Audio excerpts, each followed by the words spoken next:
I returned home early this morning, turning on the lights in my dark, empty room. Phew, I'm beat. I flopped down on the couch. Grabbing the remote from the table, I turned on the TV. I checked the weather forecast on the morning news. It's getting pretty chilly. Winter is almost here. Time flies so fast. As I thought about this, I lit up a cigarette I bought at the convenience store earlier and took a pre-sleep smoke. Every morning, it's the same routine. It's been like this for 5 years now. My name is James. I've never gotten used to living alone in this empty house, nor to the feeling of loneliness. I never imagined my life would turn out like this. It's all a result of my own actions. Sigh. I was supposed to have a brighter future. In the silent room, I found myself sighing and reminiscing about the past. I met my wife when I broke my leg and was hospitalized. She was a nurse at the hospital where I was staying, and I, with a broken leg, struggled to get used to a wheelchair and crutches during my painful rehabilitation. I feared I might never walk again. I felt anxious and worried. It was then that she started talking to me and treated me kindly, seeming like an angel. Talking to her, with her cute smile, made me feel really happy. "Hey, after I get discharged, would you like to go out for dinner with me?" I asked her almost every day. She turned me down many times, but finally, she gave in and handed me a note with her contact information. "Yes, finally, I've got a date." The night before our first date, I was so excited that I had trouble falling asleep. On our first date, I was completely captivated by her. I had only ever seen her in scrubs before, but she wore a white floral dress and stylish accessories. After asking her out to eat several times, I confessed my feelings and asked her to be my girlfriend. I was over the moon when she said yes. Eventually, as our relationship progressed, we started considering marriage. "You know, I'd like you to meet my parents soon," she said, her face turning red. "I want to introduce you to my parents too. Let's plan to visit each other's parents next weekend." "Okay, thank you." A few days later, while I was at work, she called me. "Hello, what's up? I have something to tell you." "Hey, I'm at work. What's going on?" "Sorry, but I just couldn't wait to tell you." She sounded really happy. "What is it?" "Today, while I was at work, I felt nauseous and my stomach and back hurt. So I was allowed to leave work early and went to the obstetrician, and lo and behold, I have a baby." "Really?" I shouted out loud in surprise. I left work early that day, bought her favorite cakes, and as soon as I got home, I hugged her tightly. She had a smile filled with joy. She was 3 months pregnant. "We're so lucky to be blessed with a baby so soon," I said. Indeed, when we told our parents about our shotgun wedding, I was afraid they'd oppose it, but both families were actually thrilled. So, we get married, and my wife safely delivered a healthy baby girl. I felt truly happy from the bottom of my heart, looking at our adorable child. After spending a month staying at her parents' home, my wife returned home with our daughter. She was busy with the unfamiliar tasks of childcare every day. Taking care of a newborn was harder than expected, especially with the baby's night crying, which really wore my wife out. The baby cried every few hours, leaving no time for sleep.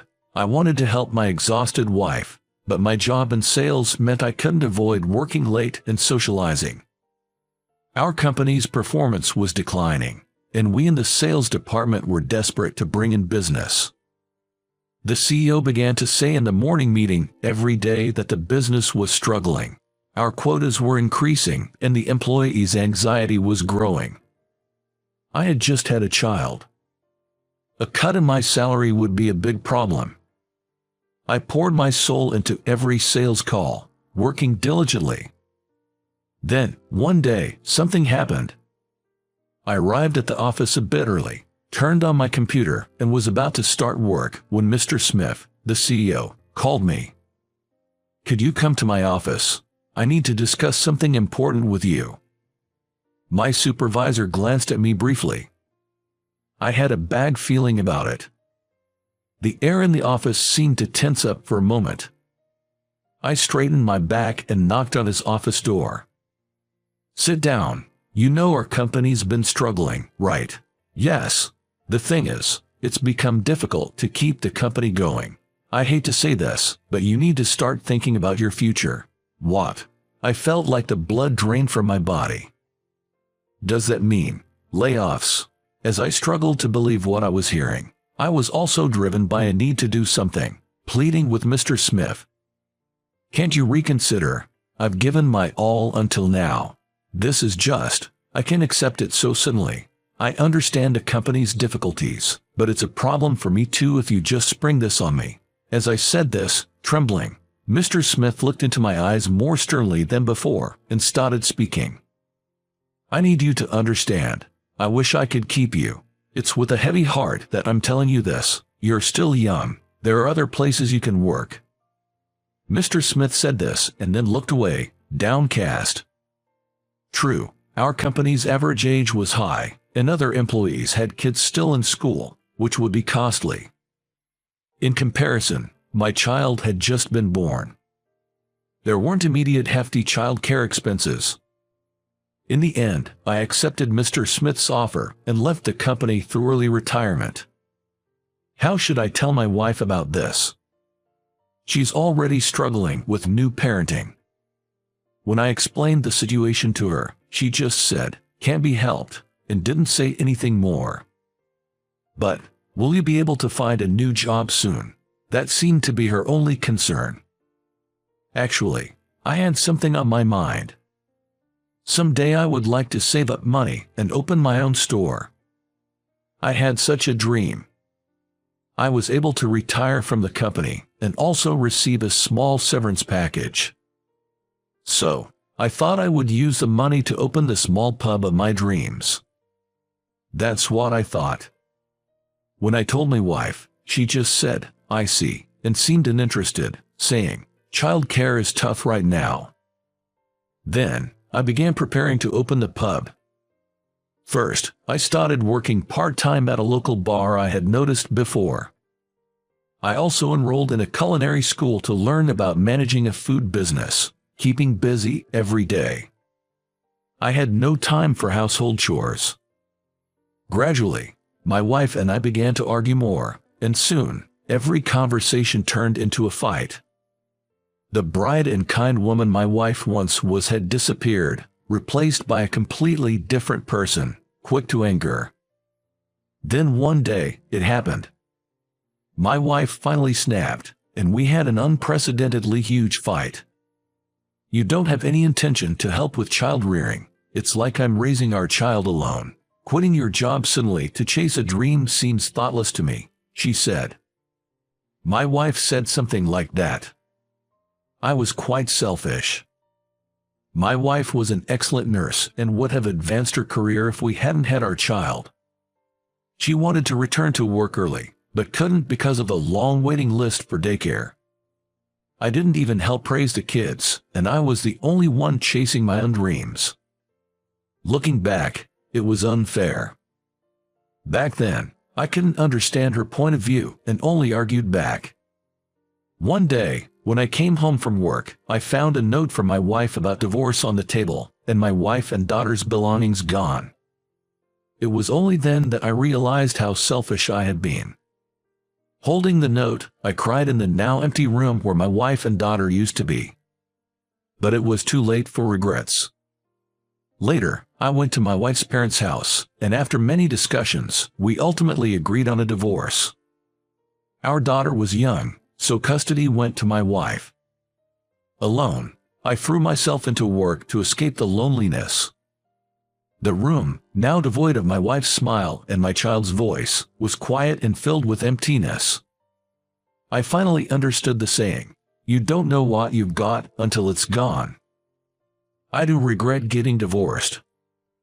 I hope that one day we can be a family of 3 again. With that hope, I continued working towards opening my pub. And then, 5 years later, I finally managed to open my pub. Initially, there were few customers, and I worried about whether I could keep going, but the manager from the bar where I used to work part-time visited often.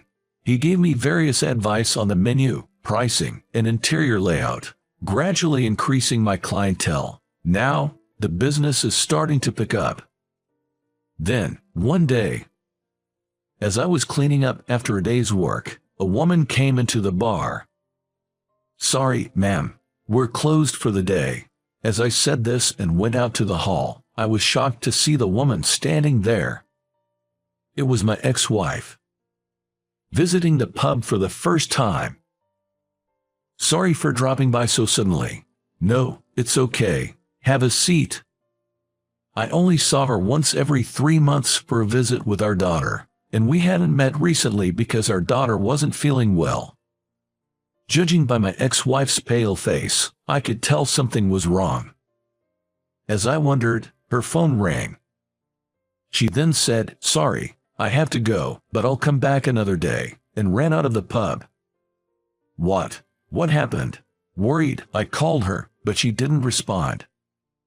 A few days later, my ex-wife came to the bar again. I was concerned and immediately asked her what happened.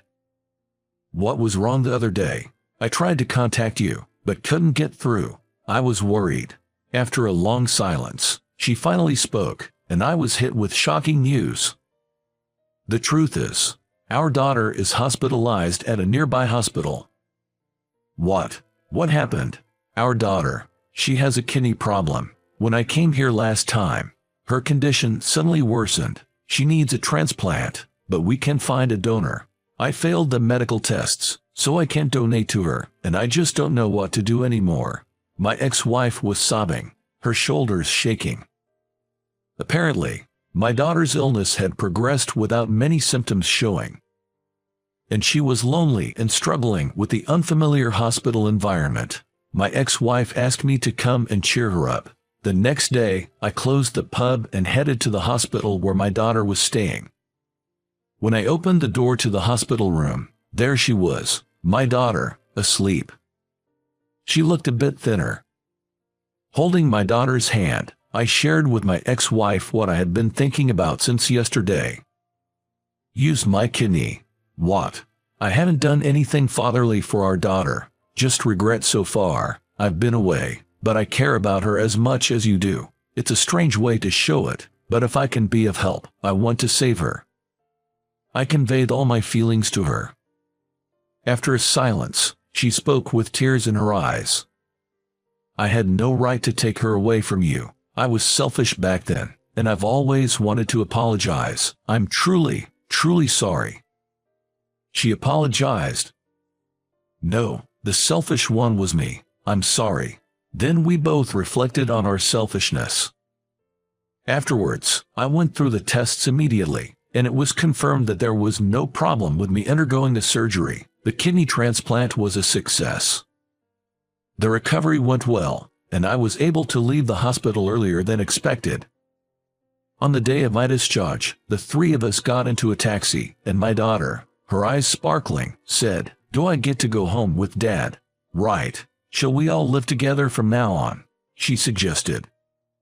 "Really? I want that," my daughter answered excitedly. I made eye contact with her. An indescribable atmosphere filled the air. "All right, let's all live together then, huh?" When I said this, my daughter was so happy that she held my hand and said, "Yay." And so, after 5 years, we started living under the same roof again. Smiles returned to the once silent room, and we spent each day closely, as if making up for the time we were apart. I vowed never to lose sight of what's important again. To make them happy for the rest of my life. That was my promise.